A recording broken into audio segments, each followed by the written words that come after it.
will they move away from punishment and more towards using consequences? So let's take the same examples that we discussed, right?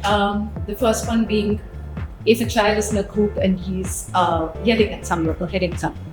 So instead of yelling back at him saying, don't do that, don't do this, the first thing you do is isolate the child. Okay, so calmly, gently, just go to him, take him away. And there might be a lot of protesting here because the child is really angry. So become aware of that.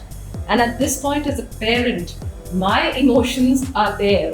So I feel angry, I feel extremely embarrassed that my child is behaving in a certain way.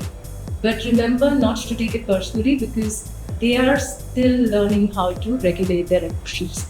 And that is the most important piece that we need to teach them to regulate their emotions. So you take them aside to a calmer space, let them let it out. It's like one of those examples where when we're feeling overwhelmed, we really want to just cry it out and feel good, right?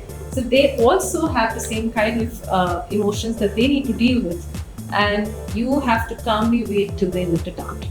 Also remember that while they are emotionally upset or overwhelmed, there is no listening that's going to be happening because the child can't process what you're saying. So when they're angry, all of us tend to say, stop this, stop that, you should have been nicer to that person. The child is not listening. His listening is completely off. His prefrontal cortex is not even going to work. Okay, so first thing is your emotional regulation.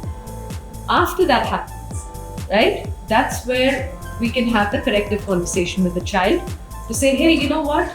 You did that. I understand you were really, really angry, but the behavior is not right.